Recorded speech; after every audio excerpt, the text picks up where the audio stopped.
Welcome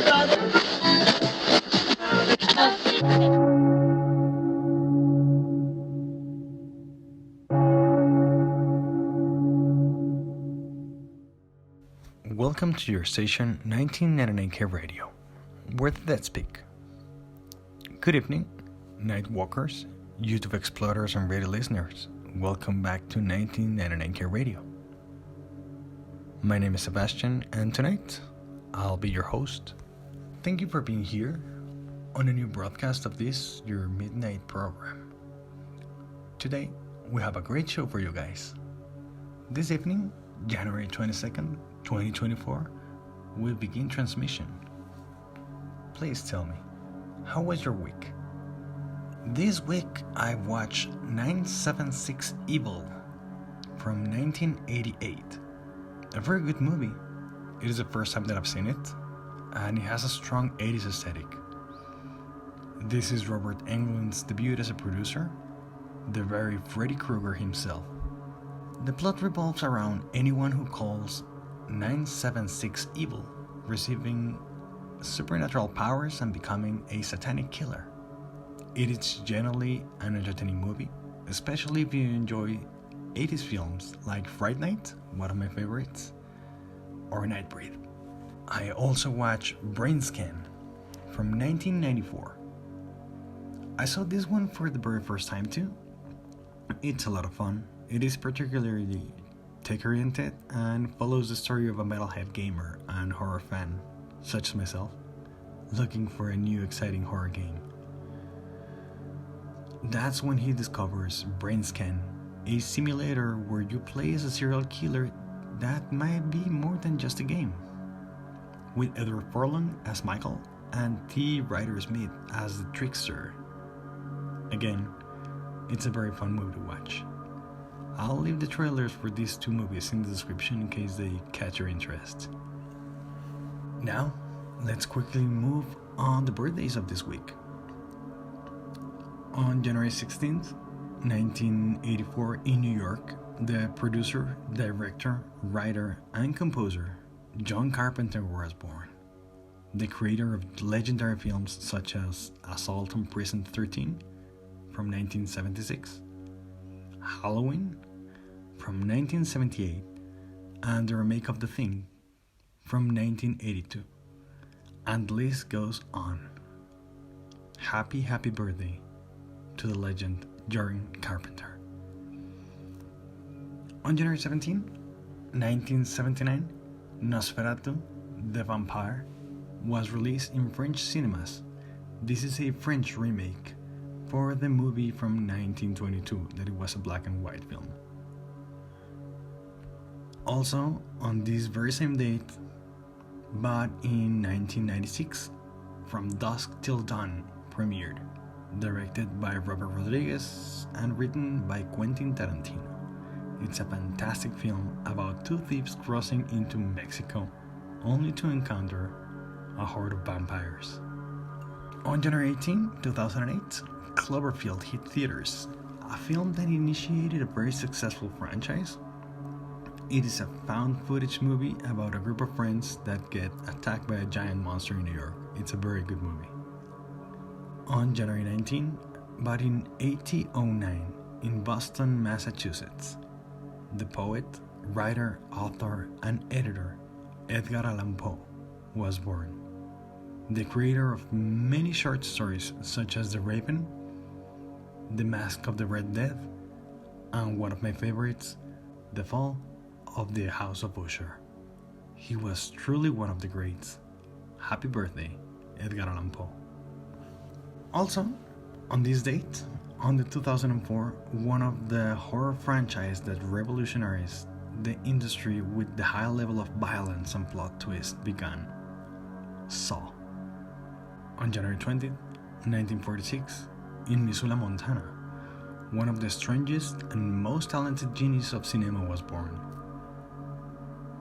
Painter, musician, and visual artist David Lynch. He brought us gems like Eraserhead, Blue Velvet, Mulholland Drive, and many more. Not to mention the TV series Twin Peaks. Happy birthday, David Lynch. And finally, but not less important, on January 21st, 2018, a movie was released that popularized the term elevated horror and put the production company A24 on many radars and also the great King Payment in general knowledge. Hereditary. Personally, one of my favorite movies, which, if you take the time, you can find a lot of symbolism and hints within it, and features excellent performances. Just like a very quick change for the regular schedule, I found two news that I wanted to share with you all. Apparently, there is a remake for The Blob that it's in process. Based on the H.P. Lovecraft story, is currently in development. The movie revolves around a pinkish, gelatinous creature greatly engulfing an entire town. An excellent film. The director attached to this project is David Bruckner, known for directing Night House from the 2020, The Ritual from 2017, which was amazing, and the remake for Hellraiser from 2022, which I also like it pretty much. The project is still in early stages, but we hope to receive more information very soon. And also, the second news that I have for you guys is that a sequel to the zombie film 28 Days Later is in the works. The English movie was highly revolutionary in 2002, while there is already a sequel titled 28 Weeks Later, which featured Jeremy Renner. It appears that the original directors Danny Boyle and Alex Garland have joined forces to create a direct sequel and initiate a trilogy. Currently, no production company is officially attached to the project, but Cillian Murphy has expressed his enthusiasm for representing his role as Jim in this new trilogy. Now, let's move on to the main theme of this episode. Asking if you like music will be more than an insult, isn't it? What music do you like? I'm curious about your musical preferences. Personally, I like almost all types, but I consider myself a metalhead. Music has unimaginable powers. Since time immemorial, music has been used to enter trances, to invoke spirits, or to ward them off. And today, we will talk about certain songs that are said to have paranormal power or come from a very unusual place. I'll leave the link for these songs in the descriptions in case you want to listen to them. We're gonna start a little strong, I believe, so keep that in mind. There is a song that was banned by the BBC for 66 years, and this ban was lifted in the year 2002. The song is Gloomy Sunday. Composed by pianist and composer Resno Ceres in 1933, the original name is Vege Abigalnak, which translates to The World is Ending. The song originally dealt with the sadness caused by war, culminating in a prayer about people's sins. Later on, the poet Laszlo Jabor wrote his own lyrics for the song, titled Zomoru Bazarnap, Gloomy Sunday, in which the protagonist contemplates suicide after the death of a loved one. Eventually, the original lyrics of The World is Ending were forgotten, and only their lyrics for Gloomy Sunday remain. With this new version, pop singer Paul Kalmar recorded the new song in 1935, and in 1936 the song was translated into English. Legend has it that during 1930s at least 100 suicides in both Hungary and the United States are associated with this song. It is said that many of these incidents are also linked to the poverty and famine of the time.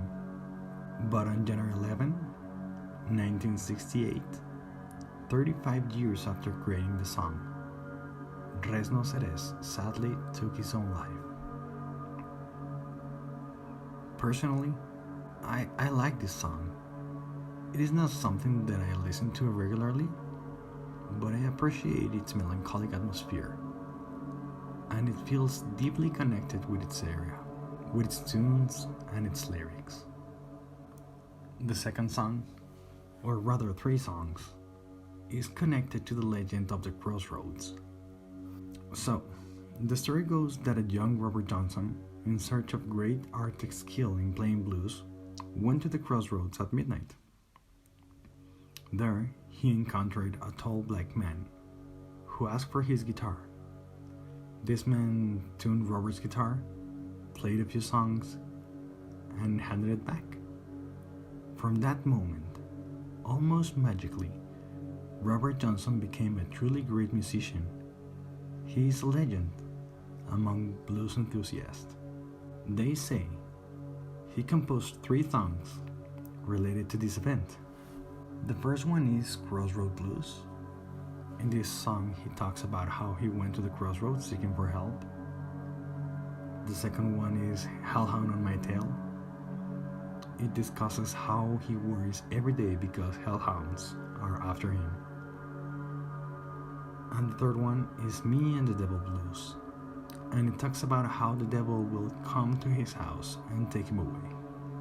These songs are considered the strongest testimony that the legend is true, that indeed Robert Johnson was able to meet the devil, sell his soul, and go with him when he was 27 years old.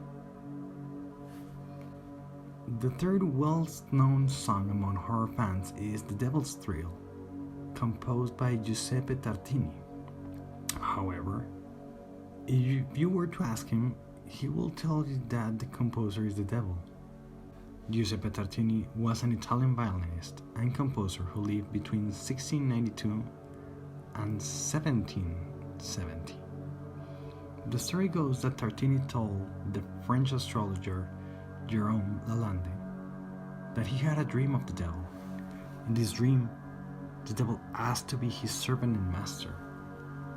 At the end of the lesson, Tartini handed his violin to the devil to test his skills. The devil began to play the violin very virtuously. Tartini says that the way the devil played was so impressive and beautiful that he was left breathless. In a letter, Tartini himself recounts, "One night, in the year 1730, I dreamed that I had made a pact with the devil for my soul. Everything went as I desired. My new servant anticipated my every wish. Among other things, I gave him my violin to see if he could play. How great was my astonishment on hearing a sonata so beautiful and wonderful, played with such a great art and intelligence, as I had never ever conceived in my boldest flights of fantasy. I felt enraptured, transported, enchanted. My breath failed me, and I woke. Immediately, I seized my violin to retain, at least in part, the impression of my dream. In vain. The music that I, at this time, composed is indeed the best that I ever wrote. I still call it The Devil's Thrill, but the difference between it and that which so moved me is so great that I will have destroyed my instrument and have said farewell to the music forever, if it had been possible to live without the pleasures it affords me." Now you guys, if you haven't heard this song, I really recommend to give it a listen to it. Even if you're not a fan of classical music, I think you will get a surprise. The fourth song is Preludio a Colón, composed by Julián Carrillo. Julián Carrillo Trujillo, born in Mexico in 1875, was a violinist, composer, and music theorist. He is famous for creating microtonal music, also known as Sound 13. Honestly, it is a complex topic that I couldn't explain well, but the idea is that Sound 13 is a type of music where the sounds or tones are shorter than normal musical tones. This song doesn't have any macabre or haunted story linked to it. However, in folklore, certain chords or sounds associated with the number 13 are believed to have mysterious or malevolent properties. Personally, Preludio has a very mysterious air that can turn any place into a spectral one. This song, although beautiful, it is not going to relax you at all. And finally, the fifth song will be Lavender Towns from Pokemon Green for Game Boy. This is a legend tied to a creepypasta that emerged on the internet but has still gained a lot of relevance. First, for those who are not fans of these games, Lavender Town is a level or a city in the Pokemon game. The most particular feature of this town is that it has a tower that serves as a cemetery for Pokemons. In this town, all the characters you interact with are very sad and somber. The legend says that many players begin to report strange sleep disorders, irritability, headaches, and nosebleeds. Players claim that this happened particularly when they were in Lavender Town. It is said that several investigations were carried out by the creators of the video game, and they concluded that the song in this town hits certain high-pitched tones that are only perceptible for children under 12-year-old. Upon discovering this, the company was informed, but the media had already reported it. After further investigations, it was found that Sato, the wife of one of the creators, who was a great composer, created the song. However, she indicated that her husband, Nakamura, asked her to make certain changes to the music, and apparently, those changes were what introduced the tones that affected the children. It is said that the programmer who requested those changes took his own life on the day the game was released, leaving a letter saying, "Dear Sato, tonight marks the beginning of a new era for Japan, a new empire for which I hope to be responsible. I cannot, however, stay to witness my creation, as it will be beginning in a few months. Our dear Ken will undoubtedly be the first martyr of the empire, fallen with many other children. The phoenix will rebirth from his ashes, the second great Japan empire, I will assure you." Unfortunately, a few days later, their son Ken was found lifeless in a gruesome manner. So guys, tell me, what do you think about these songs? I will leave the links for these songs in the description in case you want to listen to them. I have to tell you that while making this video, I revised some of these songs, and I have to say that from the blues, classical music, and even the 8-bit compressed chords of a Game Boy cartridge, each of these songs have a somber and haunted quality.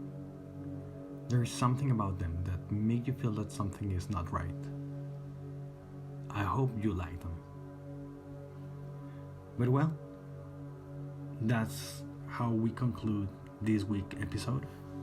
Before I go, I want to remind you that if you're an artist, a writer, painter, sculptor, or drawers of horror or mystery themed works, leave your Instagram in the comments so I can check out your work and share it. I will leave mine in the comments if you want to chat a little bit, and I will be here next Monday with all of you.